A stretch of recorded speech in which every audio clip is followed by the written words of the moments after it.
these new dynamics creep in and these new ways of like connecting or not connecting creep in. And we can find ourselves holding old expectations of the friendship and not recognizing that it's so different that the friendship or friend can't meet those expectations anymore. And that can be a really painful thing, you know?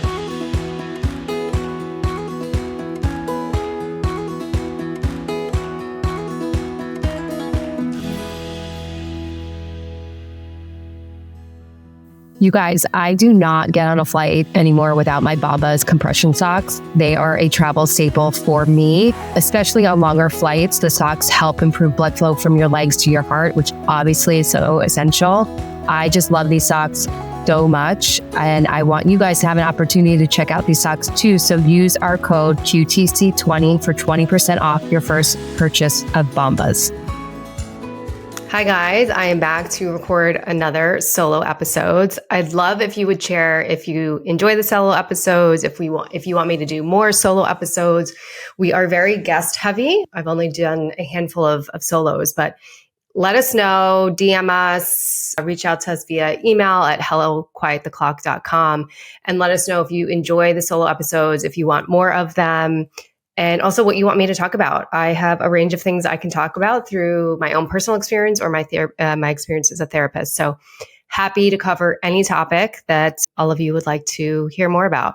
And I am rocking our Quiet the Clock merch, which is so comfy. I basically live in these sweatshirts. So head to our website to grab that, or you can check out our TikTok shop or Instagram shop to get some merch. Today, I wanted to talk about friendship. This has been something that has been on my mind a lot lately. I've had some amazing guests on where we have talked about friendship, and I'm just thinking about it for in my own personal life, you know, my friendship journeys, my current friendships I'm looking for or desiring. And I think it's a topic we don't talk enough about. You know, there's so much out there about relationships and dating and partnership, and you know, friendships are so important. Friendships to me, I feel like are the things that sustain us, that get us through difficult times, that friendships support us when we have, you know, celebratory things or exciting milestones. And I just don't feel like we talk about friendship enough and the value of friendship enough. And also how challenging friendship can be. In the same way that we talk a lot about sort of like this linear nature and these timelines and sort of going through all of those things and kind of coming out the other side of like post-college into more adulthood, young adulthood.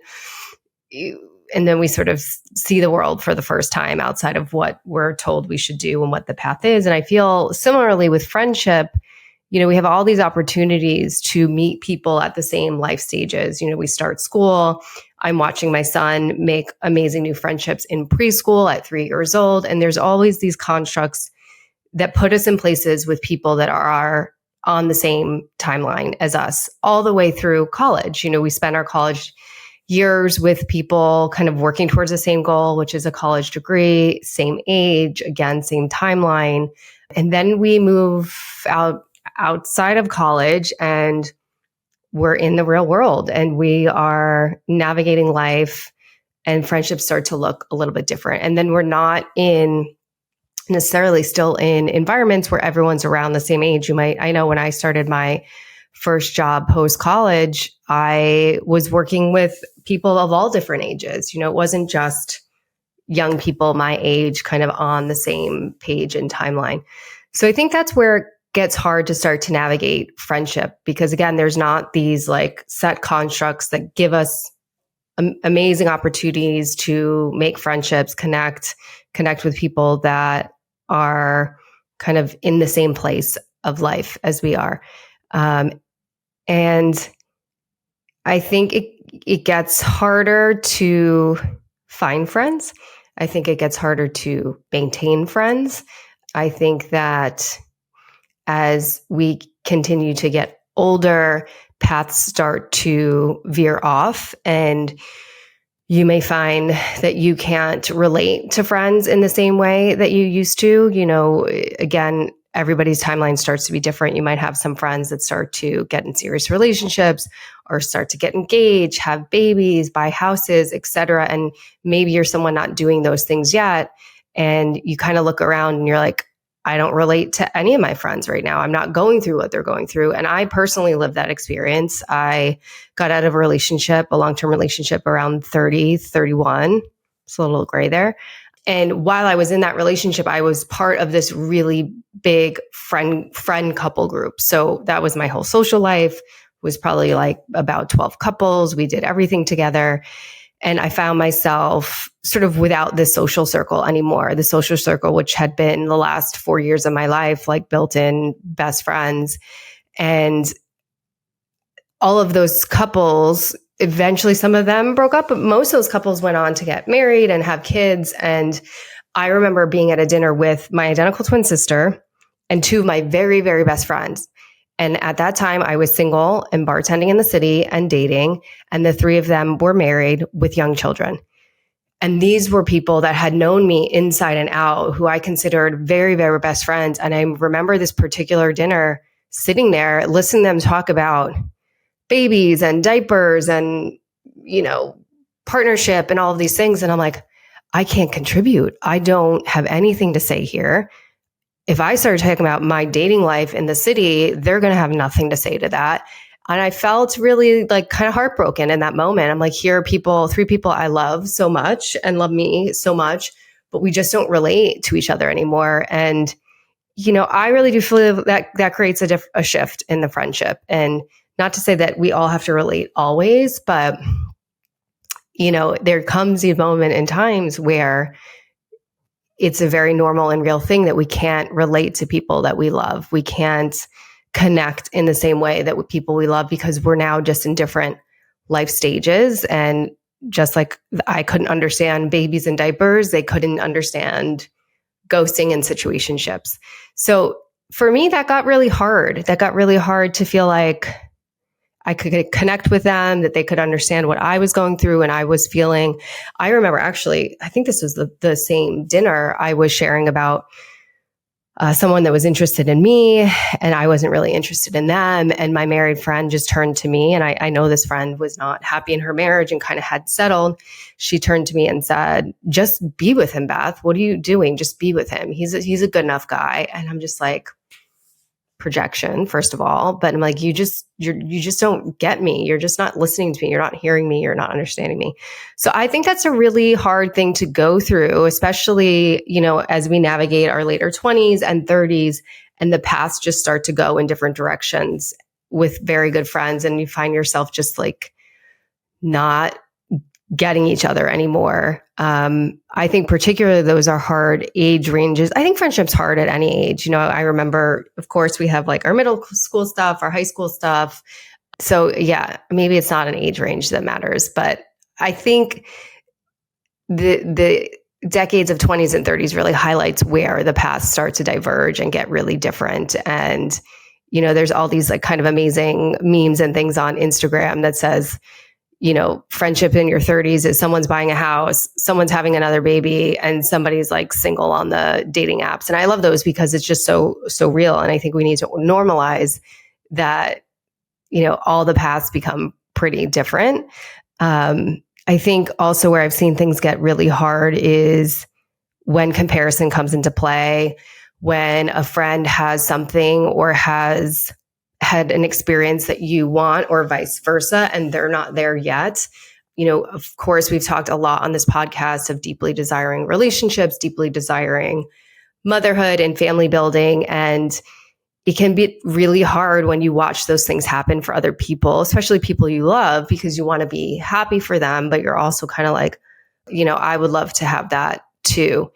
So again, tricky and challenging, but I do think that these 2 decades sort of highlight where those things start to pop up, and you're kind of looking around and you're like, oh, I used to like go to the club with this person at 4 a.m, and now I can't even get them to come grab a drink because they're always with their partner or they just had a new baby. And these things that used to connect you and you used to really relate on are not there anymore. So then what does it mean for the friendship, and what do you do, and how do you stay connected and stay close when some of the things that really tied you together are no longer there. And that becomes really challenging. And I think the way to navigate that is to call attention to it and to have clear and open conversations with friends of like, hey, like we used to do all these things together. We used to be on the same timeline and same page, and we're just not there yet. Like, what does that mean for our friendship? What does that mean for our dynamic? And what do we need to shift and change in order to maintain a friendship? Because in a lot of instances, we love these people deeply and care about these people deeply. And I think without having those conversations, it can cause the friendship to, sort of break down. So without calling attention to what's going on or how the dynamic is changing, sort of sometimes naturally can just start to devolve. And I always feel like communication is the best avenue to fostering, nurturing relationships. And if you find yourself sort of in this place where a good friend of yours or multiple friends, you just don't feel like you're relating, you're connecting, you don't understand each other because you're in different life phases. Or, what also happens sometimes is being around friends that have the things that you want can get difficult. And then maybe you start to pull away. I've certainly seen that happen. And I'll share a little story with you guys about that in a few minutes, something that happened to me. Then that's an opportunity to communicate with your friends too. And if they love you and they can understand where you're coming from, that helps the relationship continue.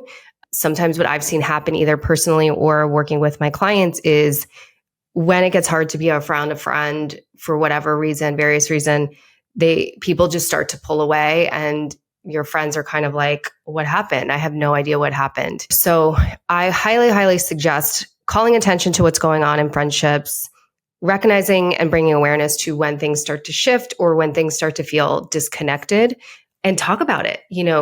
The beauty of relationships is there should be evolution and growth to them, right? We're never the same person and our lives do change and experiences shape us. And, I really feel that the relationships that stand the test of time are the ones that evolve with it. And we can't have the same expectation of a friendship when life just changes things. The example I was giving earlier is, when you're single or unpartnered, or even when you're partnered without children, like your availability to go and do and party and meet up is so much more extensive than when you have these other responsibilities. So naturally, friendships shift, availability shifts, expectations on friendships shift. The problem becomes when we don't talk about those, when we don't call attention to those, that we don't evolve or change the dynamic of the friendship to support what's happening in whoever's life. I had, was a really hard thing for me. And I want to talk also about friendship loss and grieving friendships. I had a person in my life who I had been friends with for over 20 years, really close, a really important person in my life. And she was going through something. I was with Rob at the time. She was in a relationship and that relationship ended. And, she was going through something really, really difficult. And I was reaching out to support her, to be there for her. And I was literally getting ghosted.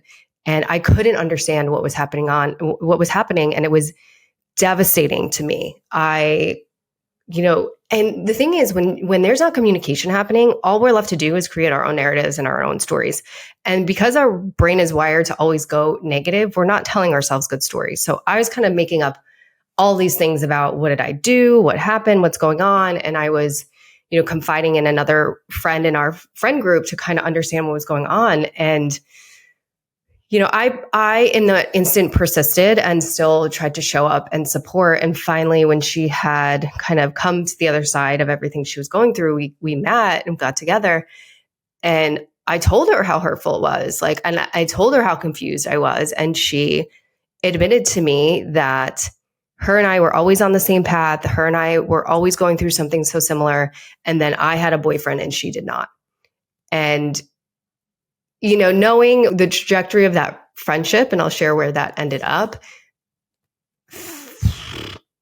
I probably should have said more on that, but I chose to sort of forgive and move on and reconnect and rebuild our friendship. But she had admitted that me having a partner and her not made it really difficult for her to maintain the relationship with me. Fast forward, I froze my eggs. She froze her eggs because I froze my eggs. And then I had my son. And very beautifully and very bravely, she started her journey to have a child on her own. And I was, again, trying desperately to show up for that and check in on that and support her. And the same thing slowly started to happen where I was iced out, I was ghosted, and my son's first birthday rolled around and she didn't come. And I'm like, wow, she's doing this to me again. And I knew whether, and to this day, she would never admit it, but I knew what was happening the first time was happening again, which was I had a child and she didn't yet. And beautiful story, she has a child now, but she sort of feels like disposed of me. And that was really painful and really hurtful, but she created a narrative in her head that justified that. And we're no longer friends. And every so often I think about that friendship. Sadly, sort of all the friends in that group went with her. And it's something I've struggled with, that friendship loss. What I've also struggled with is not owning my own narrative of that. And I've always gone back and forth about reaching out to these other friends and telling my side of the story because they just got her side of the story. And I just sort of said to myself that people that wouldn't check in on what happened from my mouth, from my lens, are not my friends. But I share that example to share that it can get really hard. And those are real things that come up in friendships, especially in this age where we want partnership, where we want family, and we're seeing that happen for someone else. And it happened to me, and it's devastating and it's upsetting. And part of friendship is recognizing when the friendship doesn't serve you anymore.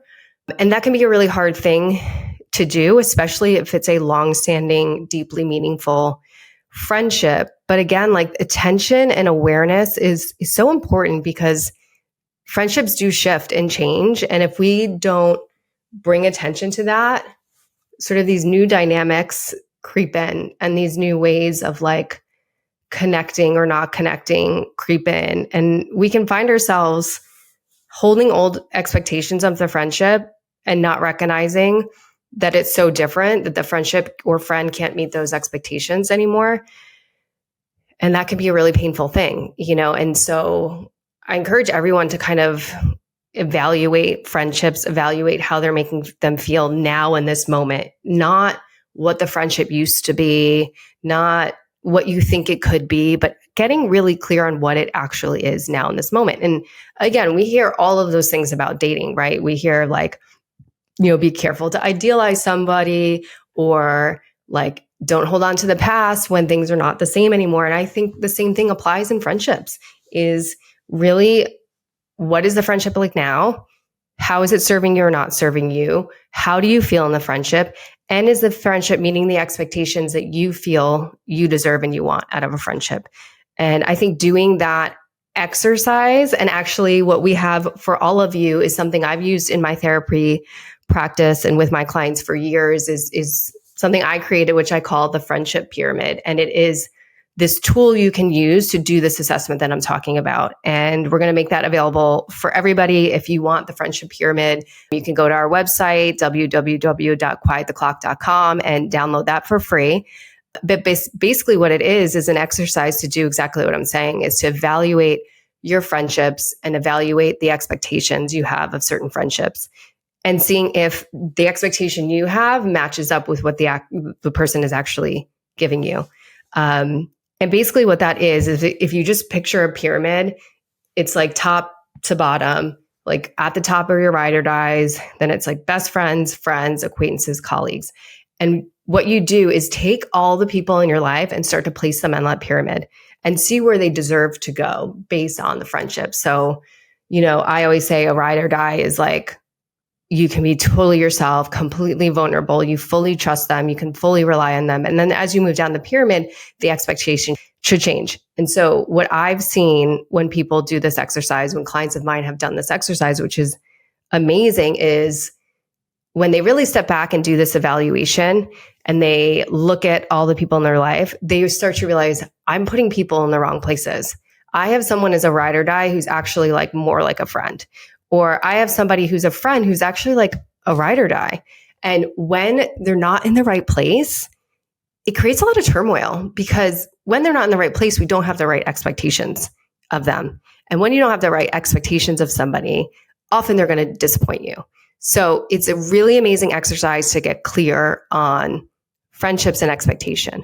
The other thing I've seen happen with one of my clients that did this exercise, which I thought was so amazing, was she got really clear on where everybody should go and she had everybody in the right spots. And then when she stepped back and looked at her pyramid, she's like, oh my God, I have all these really amazing people at the top and I'm spending all my energy and time with people on the bottom.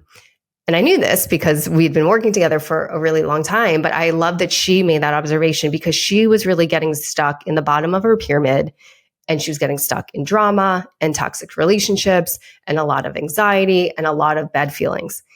So that gave her so much perspective to start investing in people at the top of her pyramid. So I encourage you all to go grab the friendship pyramid, because it really helps us gain perspective on where we should be putting time and energy and which friendships we should be putting time and energy into. I think if everyone were to think about it just quickly right now, there's probably people in our life that don't deserve our time and energy. And I think that's the beauty of like getting a bit older. Hopefully we're getting more clear on who does deserve our time and energy. Who are those people that make us feel really good, seen, heard, understood? Who are those people that kind of drain our energy and that maybe we should have different expectations of and better boundaries around? So again, go to our website, grab that exercise, DM or post if you do it, tag us, because I'd love to hear your experience with the exercise. I also wanted to talk about, someone brought this concept to me in one of the episodes I recorded this week, which was age gap friendships, which I thought was really awesome because I've had this experience in my life too. And as I was saying earlier, you know, up until post-college, we're really only environments with people our own age or close to age in us. And then we get outside of college and outside of that, you know, those constructs, and we're working with older people. Maybe we're at events with older people, younger people, whatever. It's like we find ourselves in the spaces where not necessarily everybody's the same age as you or close in age to you. And I love this concept because I think it speaks more to relatability and connection than environment or place.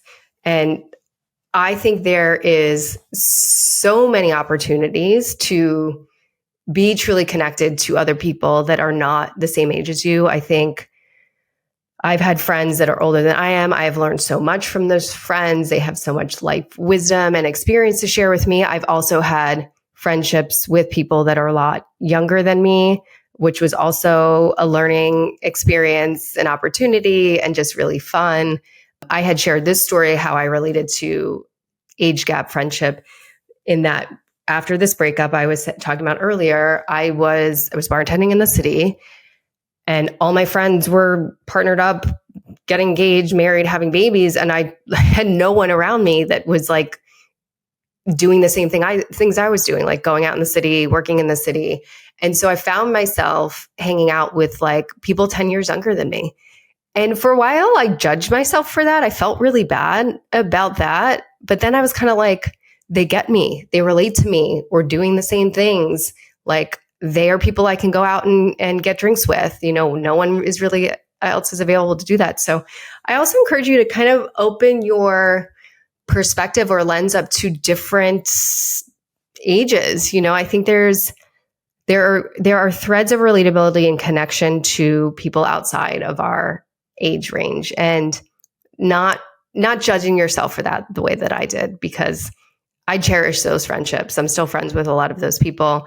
I cherish sort of that connection and relatability at that time in my life. So friendship pyramid, consider age gap friendships.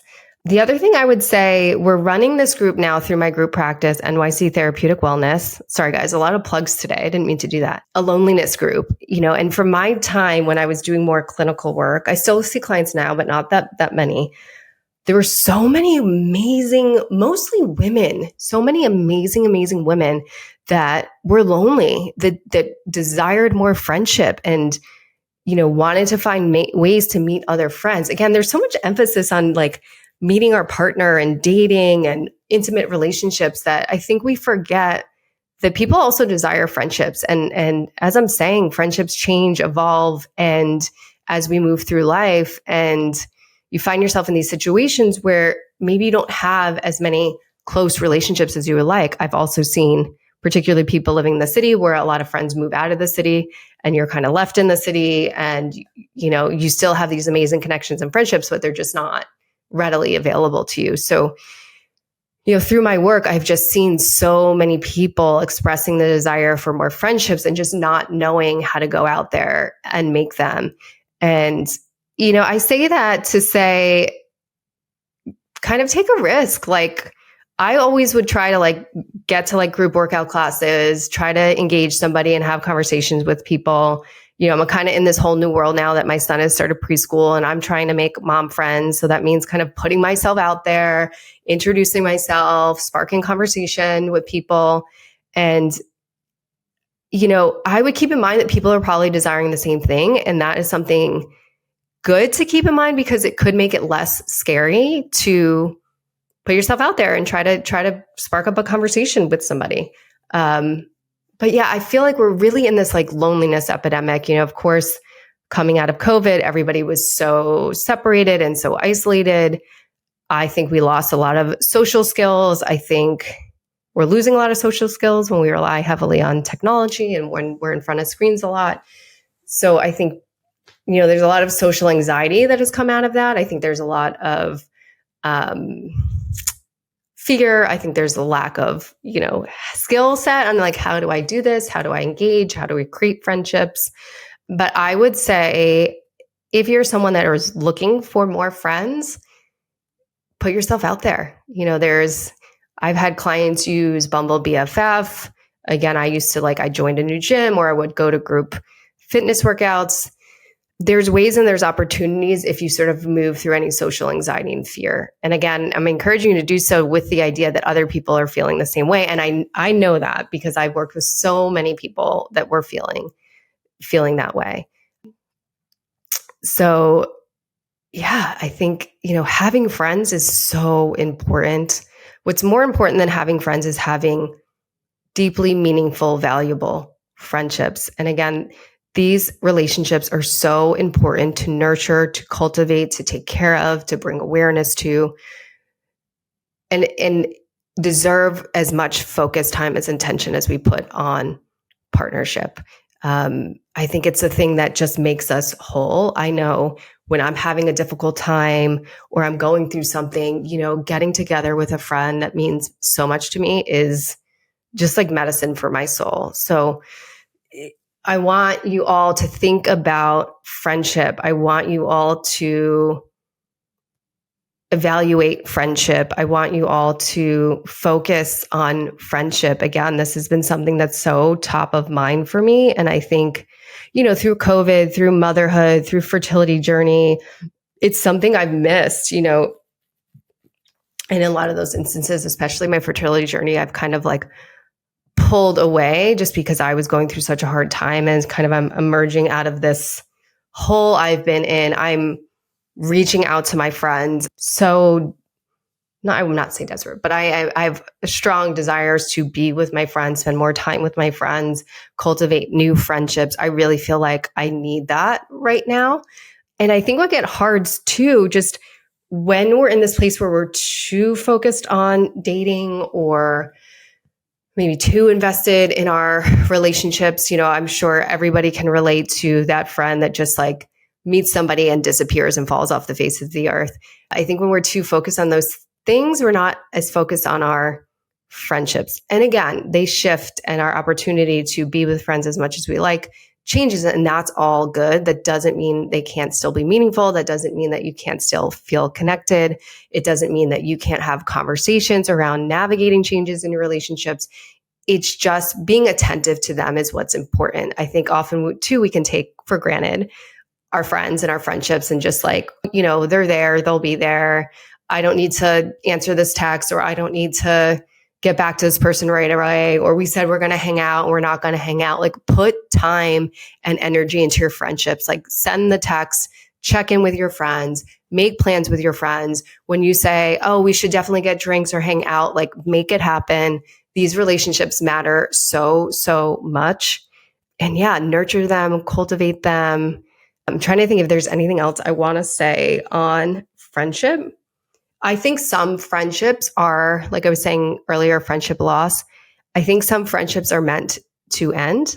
I think not every friendship stands the test of time, and that can be okay. I think that not everybody is meant to be in our lives forever, and being grateful for the moments that they were in our lives, being grateful for the moments that the relationship served us and we were happy in it is amazing. But as important as it is to nurture and put energy into friendships and focus on friendships, I also think it's just as important to recognize when a friendship has run its course, when a friendship is not serving you anymore. And when I say serving you, I mean lighting you up, making you feel good about yourself, making you feel heard and understood, is reciprocal in a way that feels good for you. I don't mean serving you and like your friend is like doing something for you, and acknowledging that it's okay that the friendship ends, and sort of reconciling that with yourself, making peace with that, and then shifting and putting energy into the friendships that still exist or creating new friendships. So friendship loss is real. Taking time to grieve that relationship is important,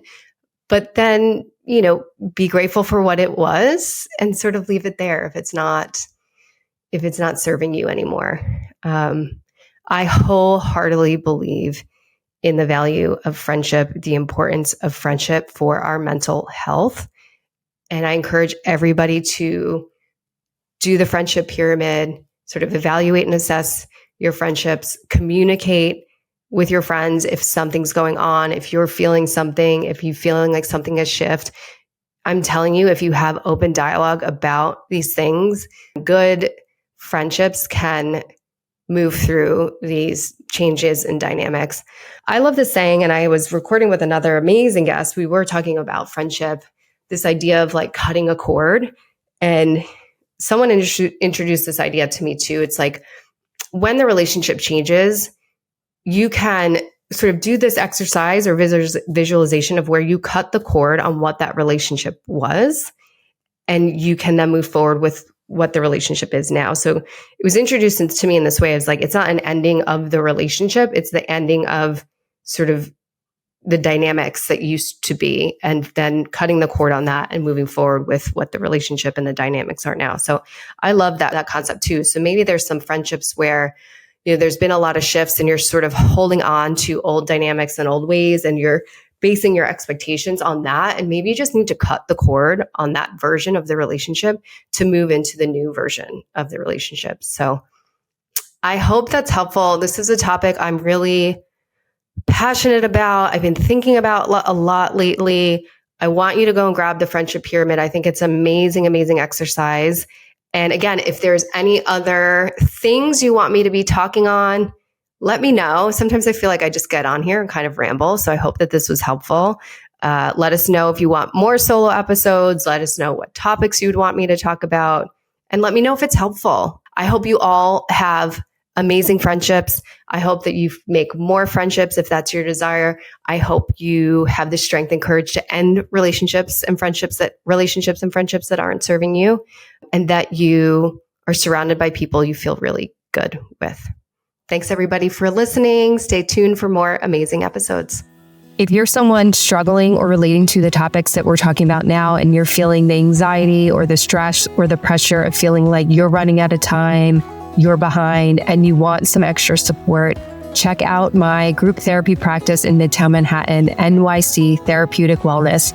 We have an amazing team of clinicians ready to support you in your journey, to help you feel more grounded, to help you feel more grateful, to help you feel like you're just exactly where you need to be. So check us out at www.nyctherapeuticwellness.com.